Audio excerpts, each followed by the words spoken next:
কমপক্ষে ১৫০০ বছর ধরে মানুষ কফি খেয়ে আসছেন এবং কেউ কেউ বলেন মানব সভ্যতায় এর গুরুত্ব এত বেশি যে কফি ছাড়া অনেক বড় বড় ধারণার জন্মই হতো না, যা আমাদের বিশ্বকে নতুনভাবে দেখতে ও আবিষ্কার করতে শিখিয়েছে।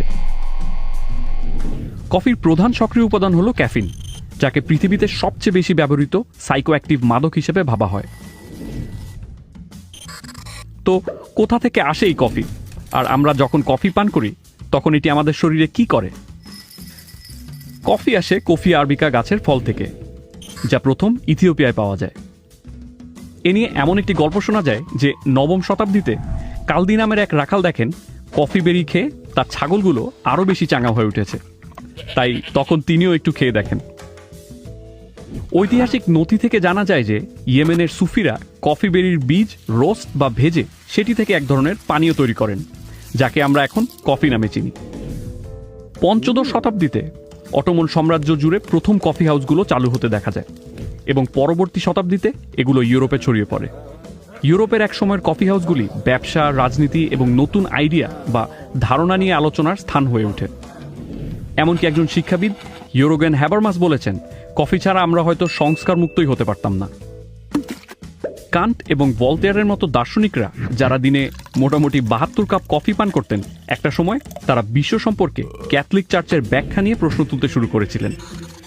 পরবর্তীতে তারা এই চিন্তা নিয়ে বিজ্ঞানের দিকে মনোযোগ দেন যে মহাবিশ্বের সবকিছু যুক্তিযুক্তভাবে ব্যাখ্যা করা সম্ভব। এই তথাকথিত এজ অফ এনলাইটমেন্ট বা চিন্তার বিকাশের যুগ পৃথিবীর প্রতি আমাদের ধারণার আমূল পরিবর্তন করেছে। এটি রাজতন্ত্রের অবসান, গণতন্ত্রের বিকাশ এবং অসংখ্য বৈজ্ঞানিক আবিষ্কারের দিকে আমাদের পরিচালিত করেছিল। কফি একটা সময় দাস ব্যবসার ইন্ধন যোগায়। ফরাসিরা আফ্রিকান কৃতদাসদের দিয়ে হেইতিতে কফির বাগান করত এবং ১৮০০ দশকের গোড়ার দিকে আফ্রিকান দাসদের ব্যবহার করে ব্রাজিল বিশ্বের ১/৩ কফি উৎপাদন করত। কেউ কেউ আবার এ যুক্তিও দেন যে কফি পুঁজিবাদেরও জন্ম দিতে সাহায্য করেছে। কিন্তু কফি কি আসলেই পুঁজিবাদের জন্ম দিয়েছে? কোম্পানিগুলো একটা সময় কর্মীদের কফি দেওয়া শুরু করে এবং এক সময় তাদের কফি পানের বিরতিও নিতে দেয়।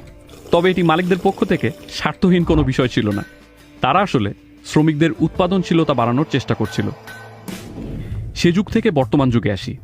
এখন বিশ্বে মানুষ প্রতিদিন ২০০ কোটি কাপ কফি খাচ্ছে। কফি বছরে ৯,০০০ কোটি ডলারের একটি শিল্প হয়ে উঠেছে। শুধু তাই নয়, কফি এখন কোটি কোটি মানুষের দৈনন্দিন জীবনের গুরুত্বপূর্ণ একটি অংশ হয়ে দাঁড়িয়েছে। এখন দেখা যাক কফি কিভাবে আমাদের শরীরে প্রভাব ফেলে।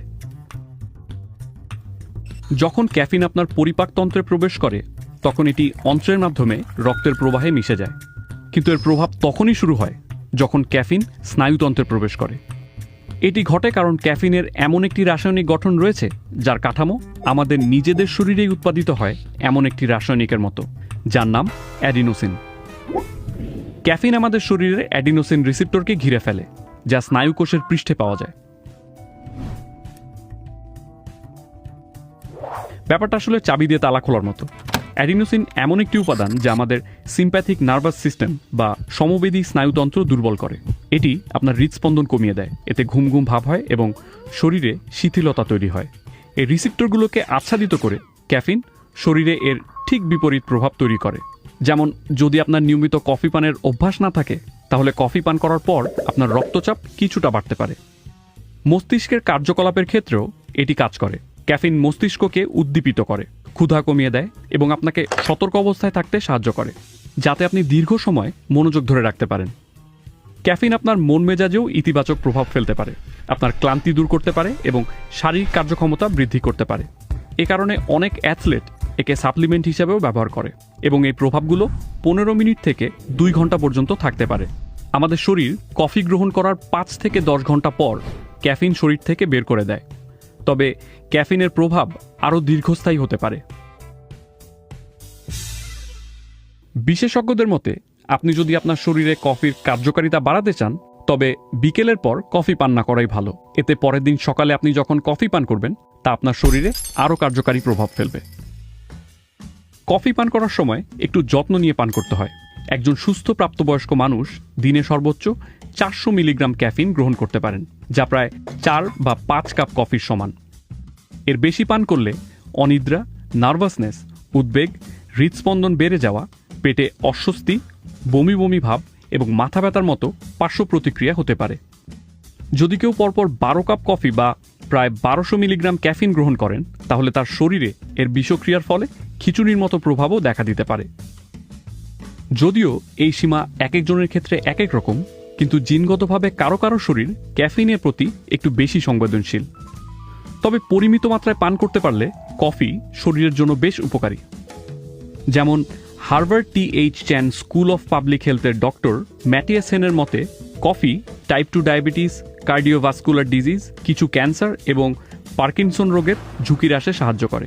এই স্বাস্থ্যগত উপকারগুলো শুধুমাত্র ক্যাফিনের জন্যই হয় না, বরং কফিতে অন্যান্য আরও উপকারী উপাদান রয়েছে, যেমন ক্লোরোজেনিক অ্যাসিড। এটি একটি শক্তিশালী অ্যান্টিঅক্সিডেন্ট যা অনেক রোগের ঝুঁকি কমাতে পারে।